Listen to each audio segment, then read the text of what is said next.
آج 30 جولائی ہے۔ یا اللہ تیرا شکر کہ تو نے آج کا دن دکھایا۔ یا اللہ جو میرے مقدر میں نہیں لکھا اس کی کوشش اور تمنا میں مجھے مبتلا نہ کرنا، اور جو تقدیر میں لکھ دیا ہے اسے آسان بنا دینا۔ اے پروردگار، ہر حال میں شکر کرنے کی توفیق عطا فرمانا، اور امن پر زندگی اور امن پر موت نصیب فرمانا۔ باری تعالیٰ مجھے، میرے گھر والوں کو، FM 102.2 کی ٹیم کو اور ہمارے سامعین کو اپنے فضل کے احاطے میں لینا اور ہمیں وہ عطا کرنا جو ہمارے لیے اچھا ہو۔ 30 جولائی 762 خلیفہ المنصور نے بغداد شہر تعمیر کرنے کا منصوبہ شروع کیا۔ خلیفہ منصور کا خیال تھا کہ یہ شہر عباسیوں کے لیے بہترین دارالحکومت ثابت ہوگا۔ اس نے اس شہر کے حوالے سے کہا تھا، یہ واقعی وہ شہر ہے جہاں میں رہنا پسند کرتا ہوں اور جہاں میرے آنے والے وارث میرے بعد راج کریں گے۔ دریائے دجلہ کے کنارے بغداد شہر کے لیے ایک خوبصورت جگہ کا انتخاب کیا گیا تھا، اور اس سے پہلے بھی وہاں آبادی موجود تھی اور نام بھی اس کا بغداد ہی تھا۔ کافی عرصے سے یہ نام آ رہا تھا، لیکن اس جگہ کی جو حیثیت تھی، شہر کی جو حیثیت تھی، وہ ایک ٹاؤن کی سی تھی۔ تعمیر سے کوئی 4 سال پہلے 758 میں کئی ماہرین تعمیرات کو یہاں لایا گیا اور ان کے ذمے لگایا گیا کہ وہ اس شہر کو پلان کریں۔ 4 سال کی پلاننگ ہوتی رہی اور جولائی کا مہینہ طے کیا گیا جب اس شہر کی پیدائش کا آغاز کرنا تھا، اور پیدائش کے لیے ستارہ جو تھا وہ لیو کا انتخاب کیا گیا۔ اچھا، خاص طور پر یہاں انہیں تعمیر کے لیے اینٹیں جو تھیں وہ بنانی شروع کی گئیں۔ وہ اینٹیں 18 انچ کی تھیں، 4 کونوں والی، بالکل ایسی ہی جیسے آج کل ہمارے ہاں اینٹیں ہوتی ہیں۔ اس کے علاوہ سنگ مرمر اور دیگر قیمتی پتھر جو تھے وہ باہر سے لانے کا بندوبست کیا گیا۔ ایک نہر تعمیر کی گئی تاکہ اس کا پانی تعمیر اور گھروں کے استعمال کے لیے فراہم کیا جا سکے۔ بغداد کا لفظ جو ہے وہ پرانی فارسی میں تو جو 2 لفظ ہیں، ایک ہے بغ اور دوسرا ہے داد، اس کے مشترک جو لفظ بنتا تھا وہ بغداد جو ہے وہ خدا کا داد عطا کیا گیا، اور باغ جو تھا وہ اس کو خدا کے لفظوں میں استعمال کیا جا رہا تھا۔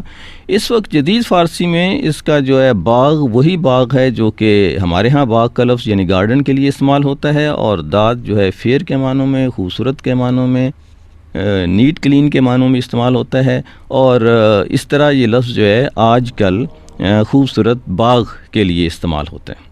خلیفہ المنصور نے اس کا نام جب شہر تعمیر کیا تھا تو مدینۃ الاسلام رکھا تھا، لیکن یہ شہر جو ہے وہ زیادہ اس نام سے معروف نہیں ہو سکا، حالانکہ اس نے اپنے سکوں پر بھی یہی نام درج کروایا تھا۔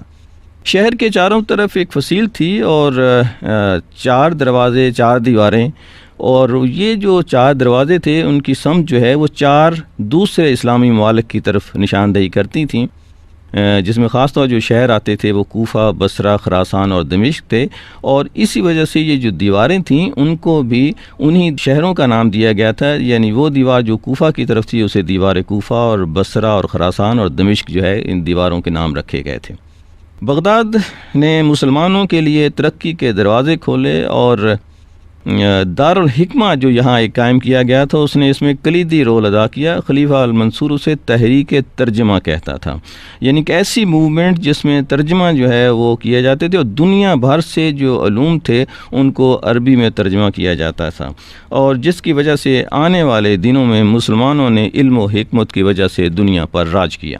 1058 میں بغداد پر فاطمیوں نے قبضہ کر لیا۔ 10 فروری 1258 کو منگول حکمران ہلاکو خان جو کہ چنگیز خان کا پوتا تھا اس نے قبضہ کر لیا۔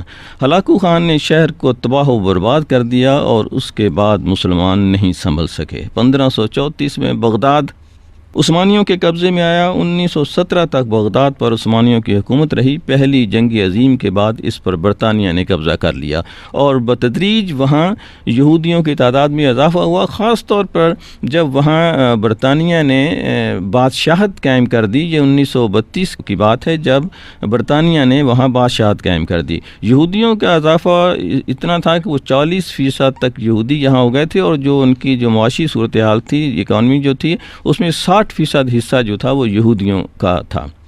14 جولائی 1958 کو عراق کی آرمی نے بادشاہت کو ختم کر کے اپنی حکومت قائم کر دی اور بادشاہ اور اس کے حواریوں کی لاشوں کو سڑکوں پر گھسیٹا گیا۔ اس کے بعد احمد حسن البکر برسر اقتدار آئے، جس کو زبردستی استعفیٰ لیا جناب صدام حسین نے۔ صدام حسین 16 جولائی 1979 سے لے کر 9 اپریل 2003 تک برسر اقتدار رہے۔ امریکی دوستی مہنگی پڑی اور صدام حسین کو گرفتار کر کے پھانسی دے دی گئی۔ اس کے بعد سے عراق پر امریکہ اور روس کے ہواری جو ہیں وہ برسر اقتدار ہیں۔ بغداد کا ذکر ہو اور حضرت عبد القادر جیلانی کا ذکر نہ ہو ممکن نہیں۔ بغداد کی پہچان عبد القادر جیلانی بھی ہیں جن کا مزار بغداد میں ہے۔ عبد القادر جیلانی کے حوالے سے ایک بات بہت ہی معروف ہے، ایک واقعہ جو کہ شاید سب نے سنا ہو۔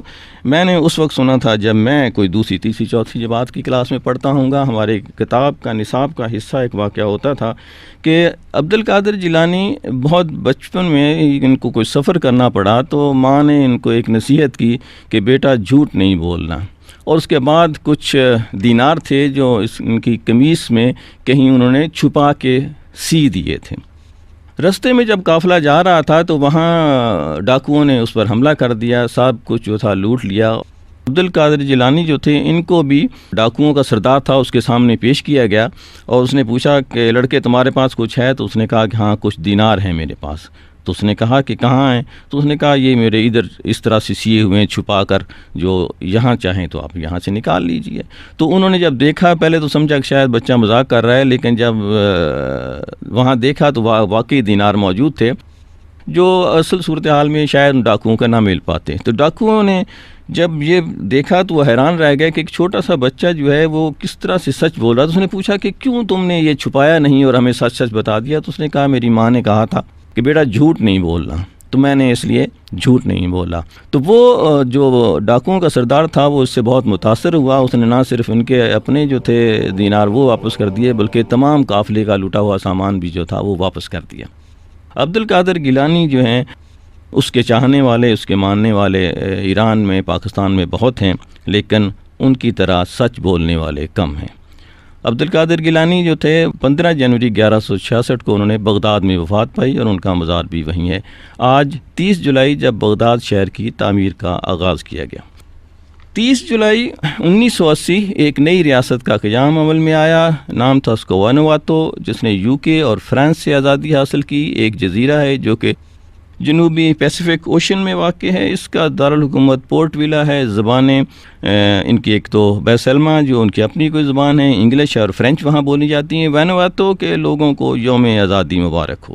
وینو جو ہے وہ اس کا لفظ مطلب جو ہے ہوم ہے، گھر ہے، اور ٹو جو ہے وہ سٹینڈ کے لیے استعمال ہوتا ہے، اور غالباً انہوں نے اس لیے اپنے ملک کا میٹو جو رکھا ہوا ہے وہ ہے in God we stand. Vanuatu کے لوگوں کو یوم آزادی مبارک ہو آج۔